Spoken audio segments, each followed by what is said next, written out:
The greenhouse at 3 a.m. The first thing I remember is the sound of my wife laughing in a voice she used to reserve for me. It was not a giggle or a profession of joy.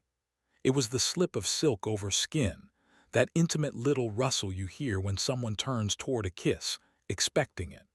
I was in the alley behind the winter garden, a members-only rooftop bar wedged between two office towers and a language that kept people like me outside.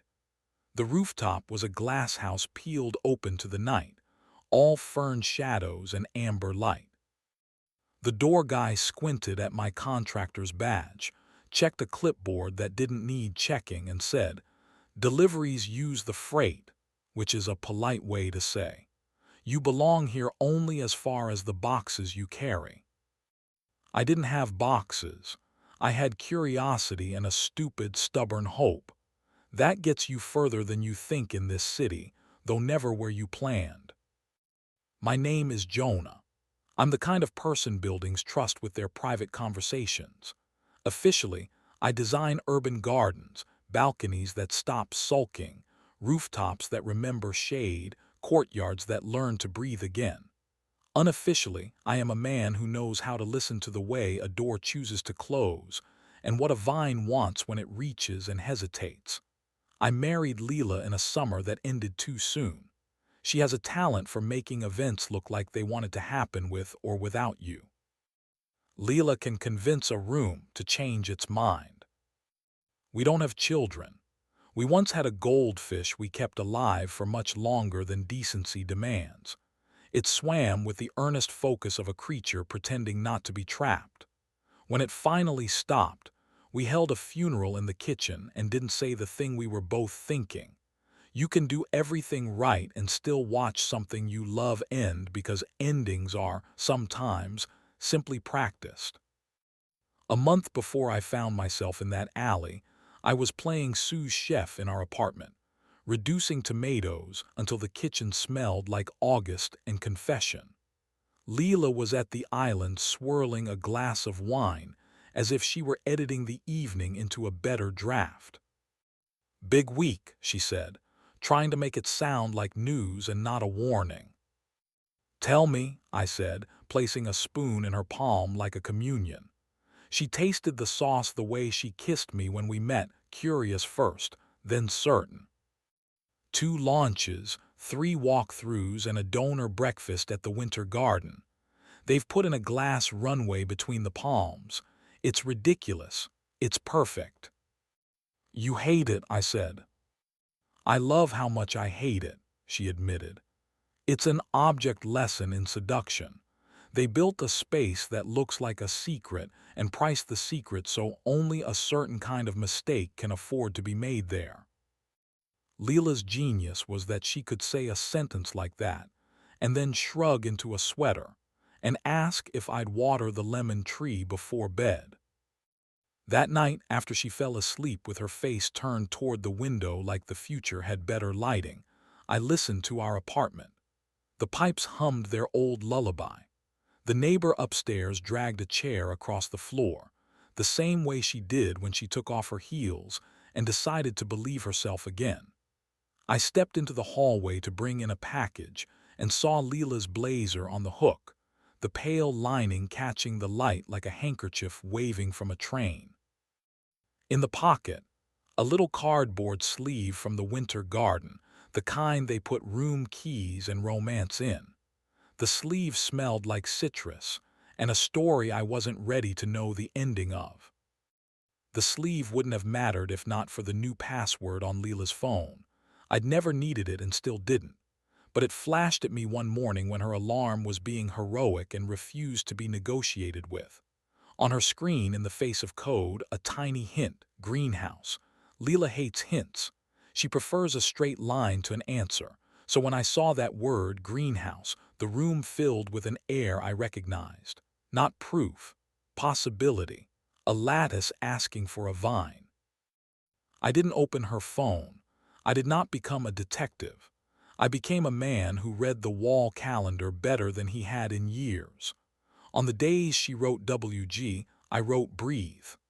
On the nights her lipstick stained a napkin the color of cherries that had decided to be dangerous, I told myself red is a performance, not a confession.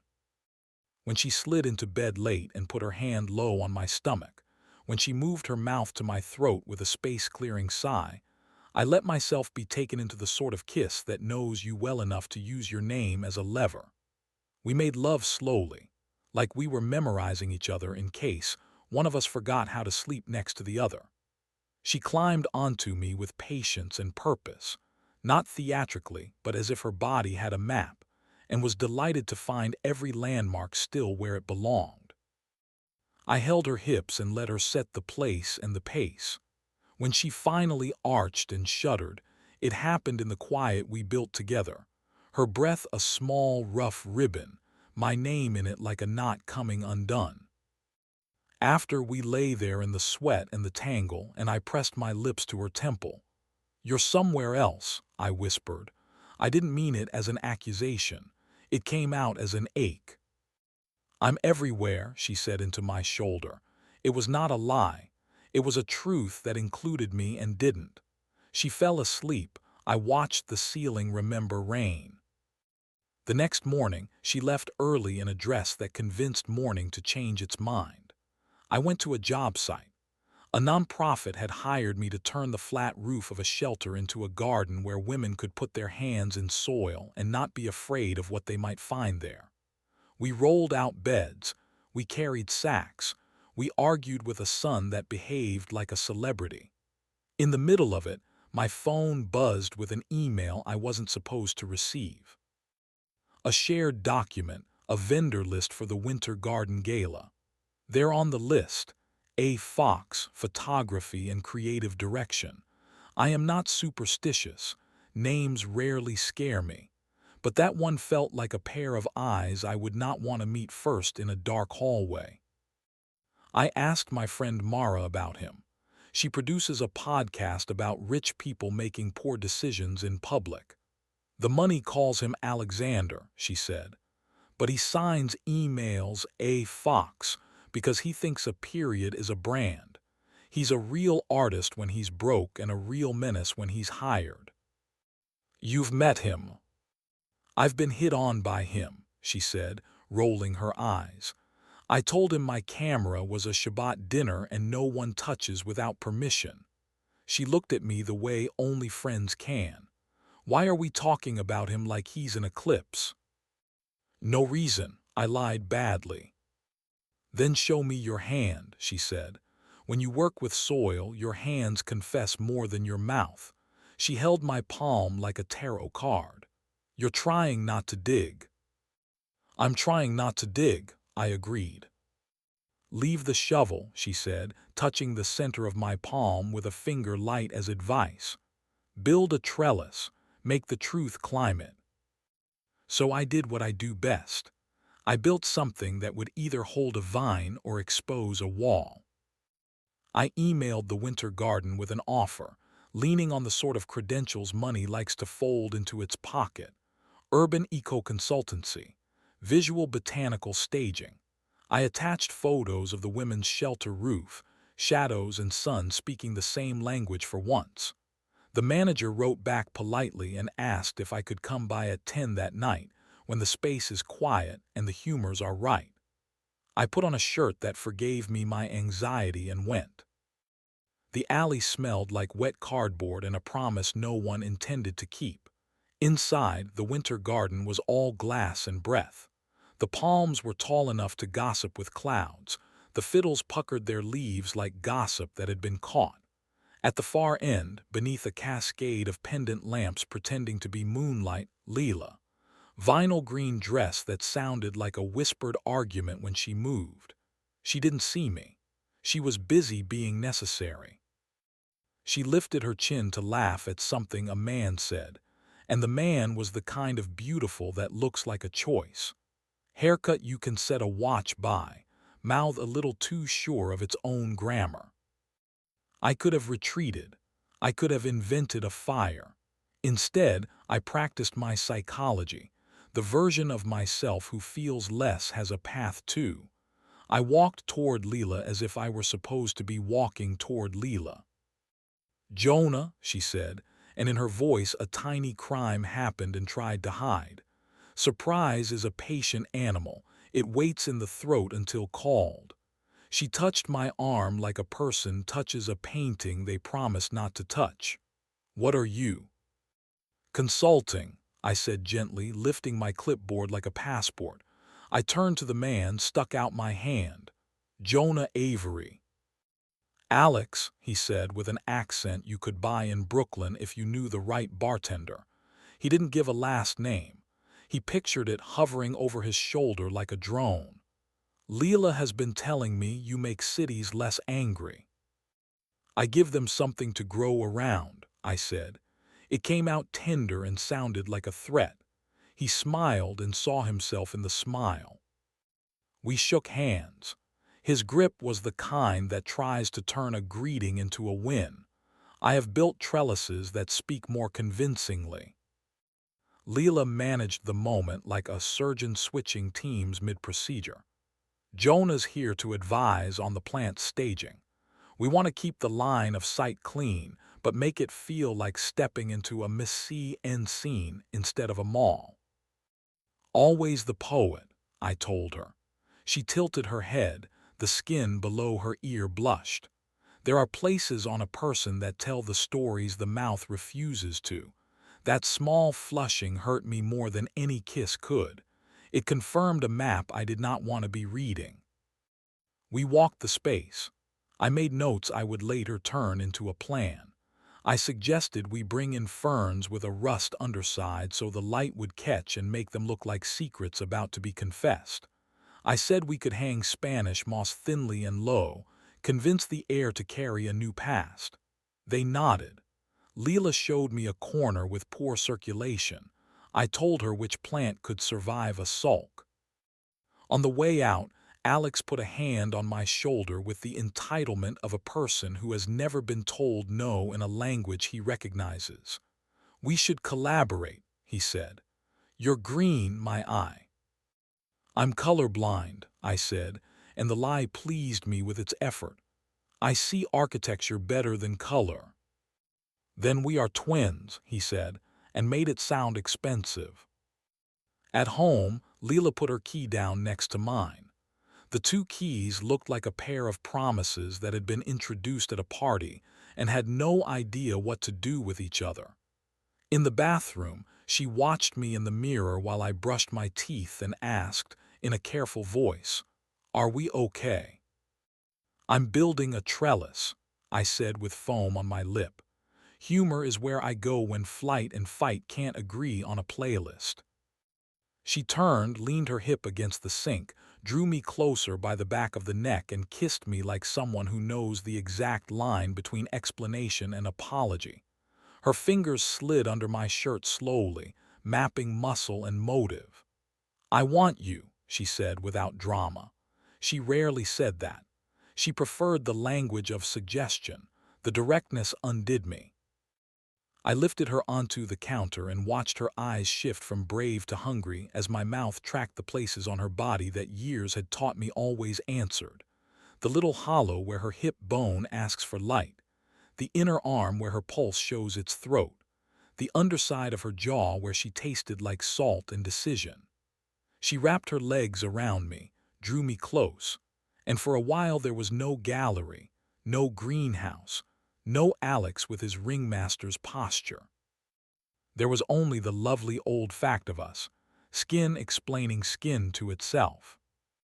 We slept tight as spoons, and I dreamed about a garden that kept opening gates that led to gates. The next day, I started designing the reveal. I am not a man built for mayhem. I prefer to show people the thing they have been pretending not to see and let the gravity of it do the rest. The winter garden had hired me to stage their plants. I staged the air instead. I installed a series of almost invisible scrims between the palms, layers of gauze that drank light and then let it go. Behind them I set microprojectors the size of a coin. They were delicate as moths and knew how to be discreet. During the gala, they would scatter the soft silhouette of leaves. At a cue, my cue, the images would change and become text, phrases without names, sentences with the vowels of a particular romance. Not graphic, not cruel, intimate, unmistakable. I pulled them from the vendor list, from the way Leela said greenhouse into her phone in her sleep, from the pieces of conversation I'd heard inside a kiss that wasn't mine to hear. This light makes your mouth untrue. I want the part of you that looks back at me when I'm wrong. Bring the dress that sounds like rain. Not evidence in a courtroom sense. Evidence in the way a body knows what it knows and refuses to continue being bribed by charm. Mara said I was being theatrical. You're turning heartbreak into an installation.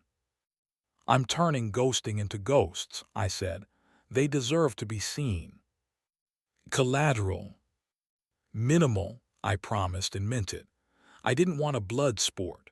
I wanted the lights to come up on a stage and for one long second, no one to clap. I put a single condition in my contract with the Winter Garden. During the donor gala, the garden would be closed to the general membership between 10 and 11. We don't want elbows in the begonias, I said, and they nodded the way rich people nod at words they would never say but plan to borrow. On the afternoon of the event, I watched Leela dress without watching her dress. People always think the erotic lives below the waist. They forget how persuasive the nape is, how a wrist can unlock a decade of discipline, how a shoulder blade can be a thesis. She fastened a silver thing at her throat and asked my opinion with her eyes. I walked over, let my fingers find the catch, and changed nothing. Perfect, I said, and meant it with all the complication the word deserves. At the venue, I let the staff be busy around me while I checked my little moths and their appetite for truth. The palms were ready. The moss was in a good mood. The vine along the east wall had forgiven the wind for tomorrow. I did the thing I always do before a big reveal. I picked a spot at the far end of the room where you could see people choose themselves, and I stood there and practiced seeing. The donors arrived with their pockets full of small talk and their wrists full of watches. Leela moved among them like a rumor deciding to become fact. Alex stood near the bar being necessary without having to be useful. When he saw me, he lifted his glass slightly, the way a person acknowledges the existence of gravity. I lifted 2 fingers, a salute without country. 10 o'clock approached like a verdict. The band shifted into a song with a long spine. Lights dimmed politely. Leela took the microphone and said smart things that made the wealthy feel like their money was developing better taste in its sleep. When she finished, the room applauded in the way people applaud their own willingness to applaud. She turned to the palms with a flourish, a little too polished, and the first scrim lit. Leaves, practiced shadows. The room made a small noise, the kind of hum you get when a trick works on people who came to be tricked. Then the second scrim lit. Not leaves, words. A sentence like a silk ribbon slid out of a sleeve. Meet me where the ferns hide their rust. Someone near the front laughed like they were supposed to laugh. Someone else said, "That's daring," which is the grown-up word for dangerous when you think you're safe. Leela's mouth changed shape and then righted itself the way a ship does when it has learned how to survive the trick waves outside the harbor. The third scrim lit. You taste like the hour after rain, when I'm not allowed to be honest. Mara was by the rail, hands in her pockets as if that made her any less of a witness. She didn't look at me. She didn't look away, either. The fourth scrim, the dress that sounds like rain. The fifth, tell him I'm a room you forgot to unlock. Alex shifted his weight. He put down his glass because he did not trust his grip. I didn't say a word. Neither did the room. It realized the play had moved from the stage to the audience, and no one had given it a program. Layla, to her credit, did not faint, did not scream, did not whip around and make me the villain of a very old story. She took one step forward and reached out her hand, the way a conductor calms the strings before an unwelcome entrance. "My apologies," she said into the microphone, and it was both so polite and so bottomless that the floor got an inch lower for a beat.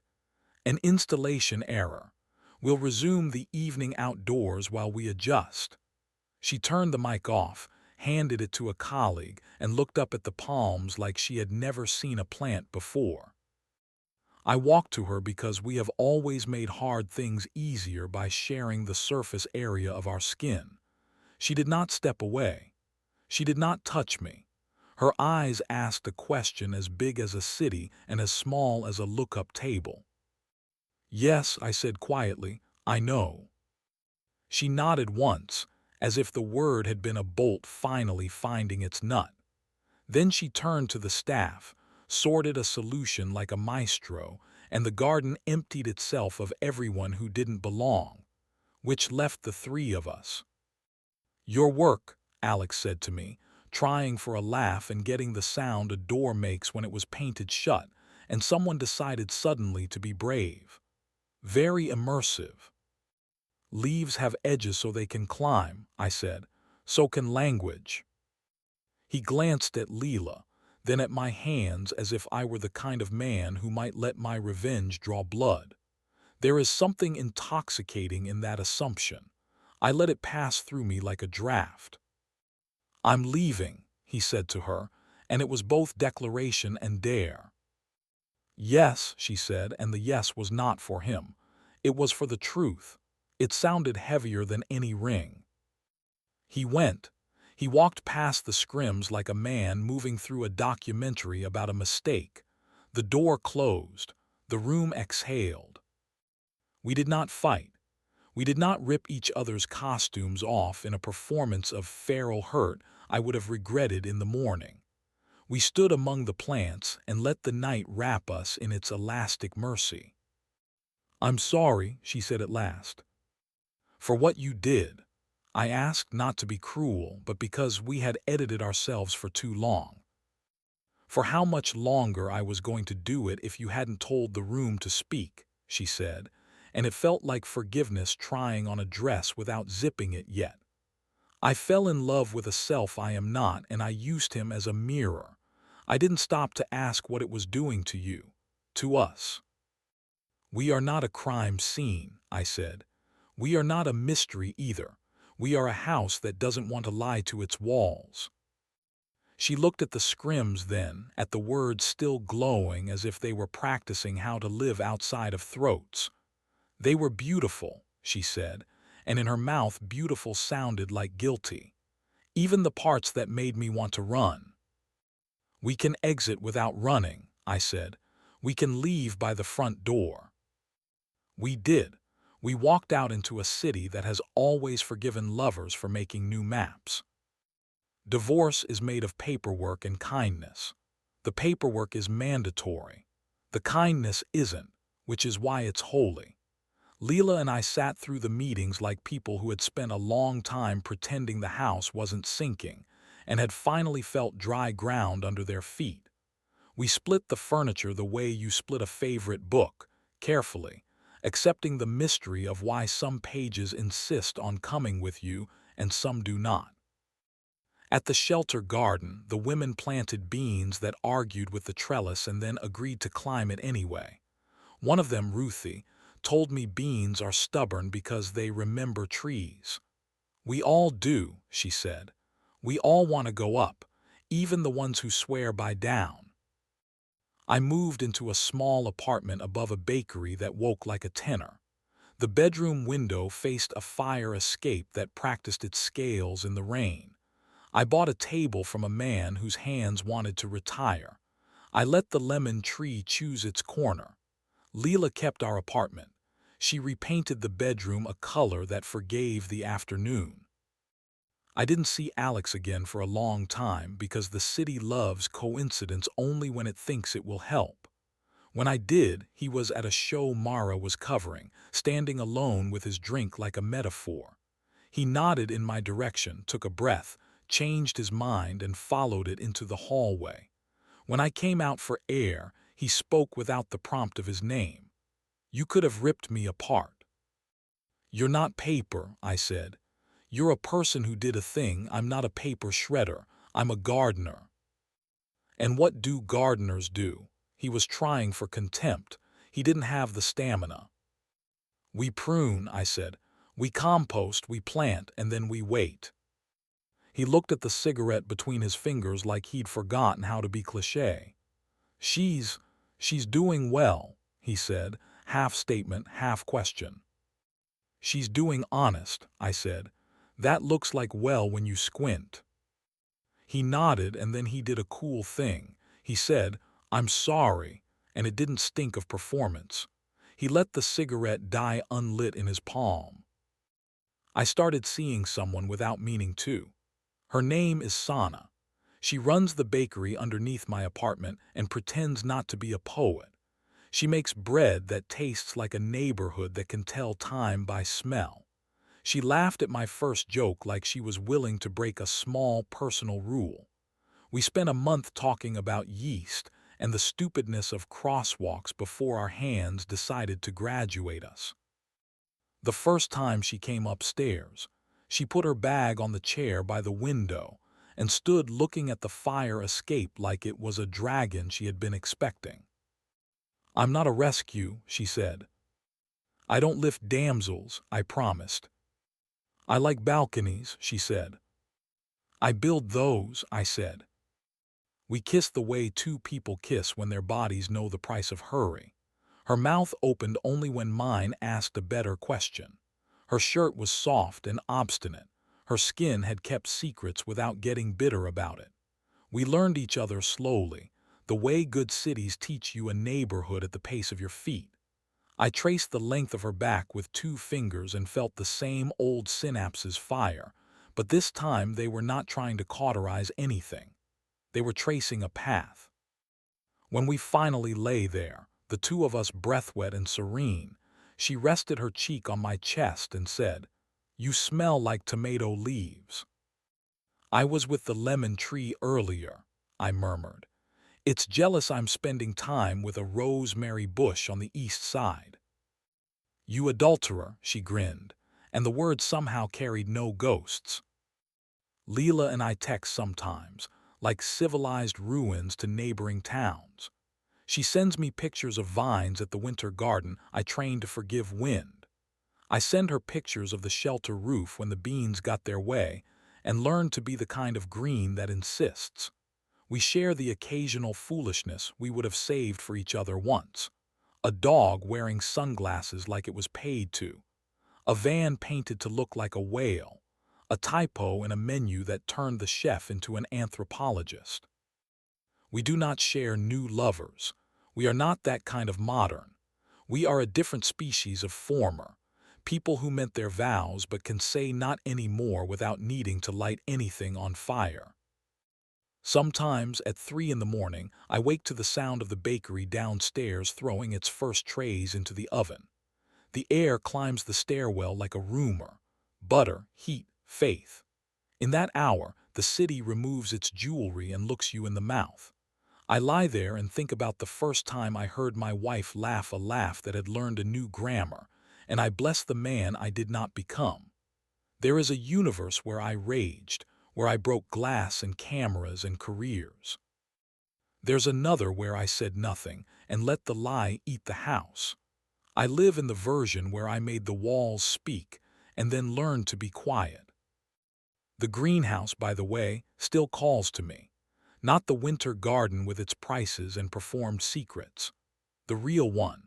The one on the shelter roof where a woman in a borrowed hat tilts her face into the steam off a compost pile and closes her eyes because something is decomposing into something else, and she can feel the future of it on her skin.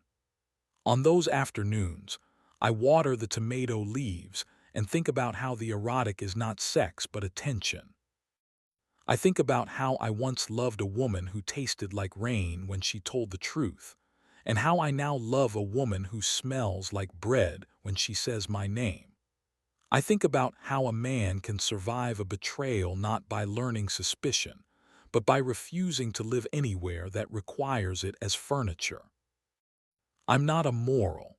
I'm not a warning. I'm a person with a set of keys, a rescued lemon tree, and a new habit of stopping at the window when the light finds the pomegranate rug I bought on a Thursday for no reason, except that it said hello in a color I recognized from the inside of a jacket Alina once made for me. I stand there and say the sentence I earned. Some love needed me to be a room with a locked door. The love I want now asks me to be a garden with a gate that swings easily and a sign that reads, gently, "Please close behind you."